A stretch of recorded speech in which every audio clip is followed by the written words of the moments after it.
another video she has that is so alarming to people, and I feel like most people have not even seen it, which is super scary because some of the stuff in it is just, it's really startling. I'm not gonna lie. Hey guys, what is up? It is Taylor and I'm back with another video. In today's video, we're going to be talking about one of the biggest situations on YouTube right now. And no, I'm not talking about the return of Shane Dawson, because thank you for finally returning after months.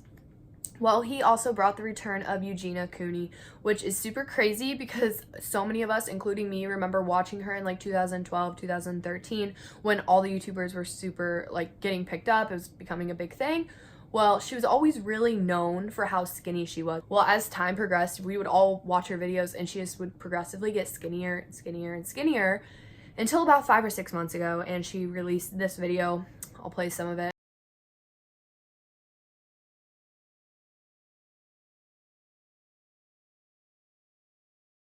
Well, she put that video out there and she was so small. Like, it actually was alarming. I watched it, everyone watched it, borderline like you might die.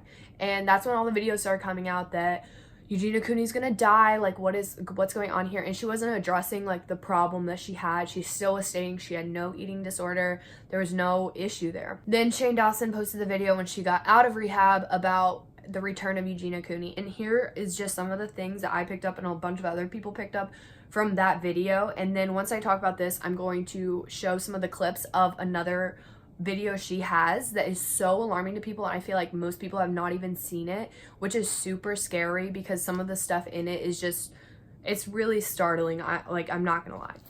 But from Shane's video, I took notes, guys. So from Shane's video, some of the things that I first picked up on when I first watched it was, this is not a normal Shane Dawson video. I mean, it was pretty similar, but it wasn't, because it seemed like instead of being investigative, like investigating the whole situation, it seems like he was like more or less trying to like promote her and try to bring her light on like the situation, give her a good intro to coming back to YouTube. And it's a really good idea, and it's brought a ton of recognition, obviously, to her channel. But the way he did it was a little weird, because it was like he couldn't say certain stuff. He like was being super careful, which obviously because she has a mental illness, which I get. But one of the first things we all knew is that that brother of hers in the video was not her brother at all. That was her lawyer, which is crazy, because why would she even lie about that from the get-go? She even stated in the same video that she doesn't let her brother, or her brother doesn't like being in videos. I'm sorry.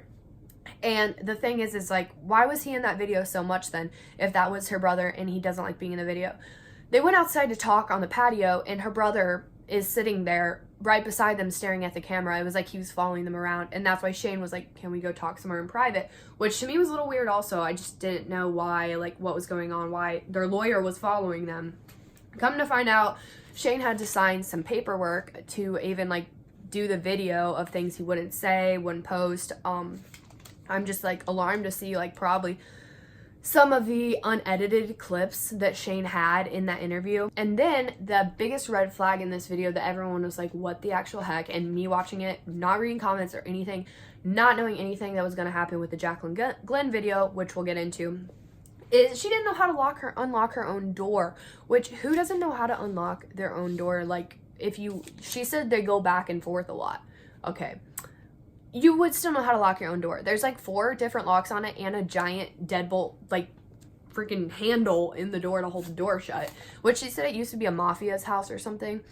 Which seemed to me like, after realizing that maybe she was already making excuses as to why some things in the house didn't add up. Okay, so the other thing is, why are the locks on the inside of the door? Obviously her mom wasn't trying to lock her inside, or the locks would have been on the outside of the door.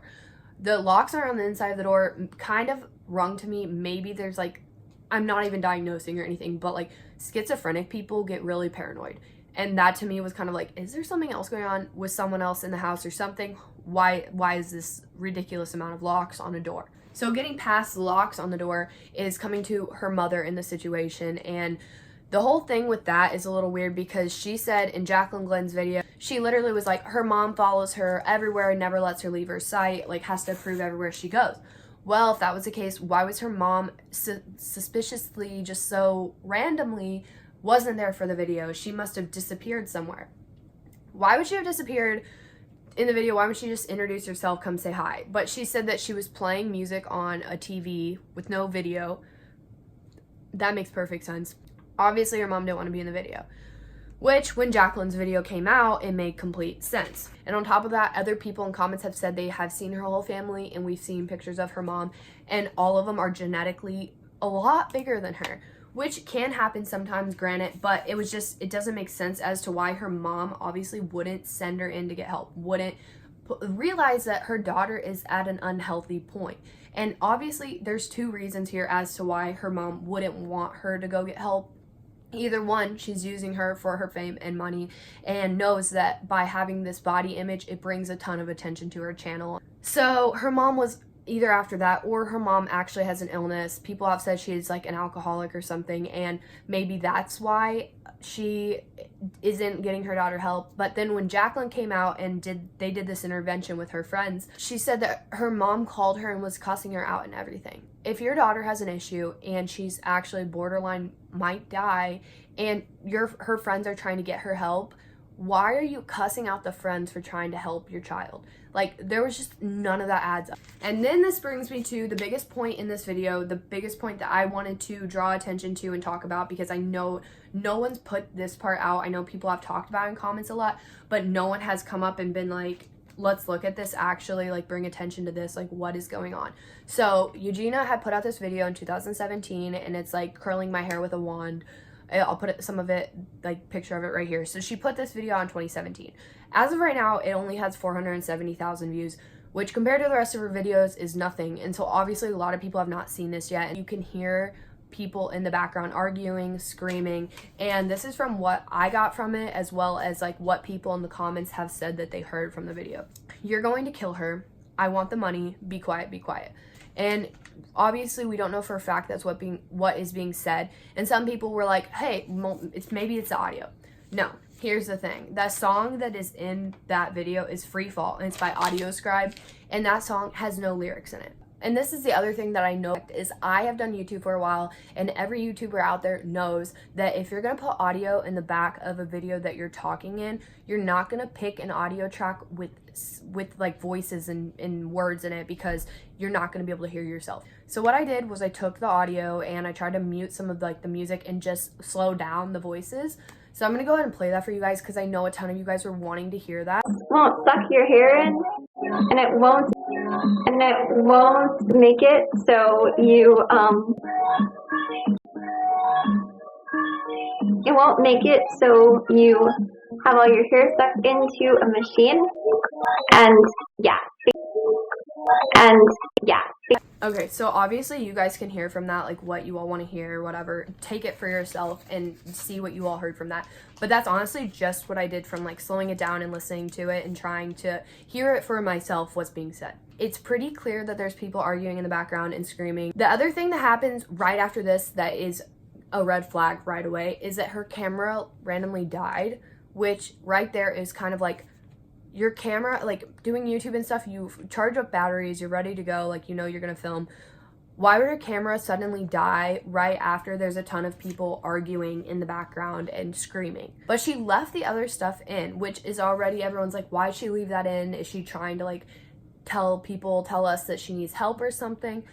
I don't fully think that's the case, because if she were trying to get someone to be like, come help me or whatever, she would know in her head that she needs help and she needs to get out, and she would either like get help from somewhere else, readmit herself, do something else. But clearly, mental illness, you don't realize situations you're in, you don't realize for her how her body is, how her health is affecting her, and her mom is obviously enabling it and not influencing her to go get help, you know, do something else. So I don't think that she left that audio in there to be like, someone help me type of thing. I think mentally she just didn't see an issue with the arguing in the background. So my last two things on this is that overall I think this situation should have been handled privately.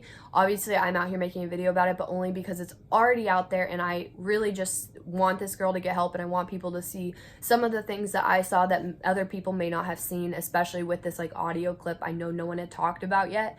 So I wanted to just put that out there. But on top of that, I think a lot of this, like Jacqueline and all that, should have been handled privately. But as soon as Shane put the video out, she felt the need to do it because it seemed like everything was just so sugar-coated. I'm really glad it went down because maybe this is going to shine light on it, bring attention to her, and like to maybe see if something is wrong and other people to finally get her help and get her out of that home, because at the end of the day, you're not going to heal in the same environment that made you sick. And that's how it is. And I just really hope that someone can get her help because it's really scary. She seems like she's doing well and she looked super great in Shane's video, but it's terrifying to think that that environment is what made her sick and they were just enabling her, and she's right back in it when you're super vulnerable. That's the most vulnerable time, is when you're in that stage of adjusting from rehab for so long back to normal life. So I really hope that someone can do something. I hope she's all right. I'm really praying for her. But let me know what you guys think in the comments below. Make sure to give this video a like if you liked it, and let me know what you guys want to see next. I love you guys and stay safe. Peace, love you. Bye.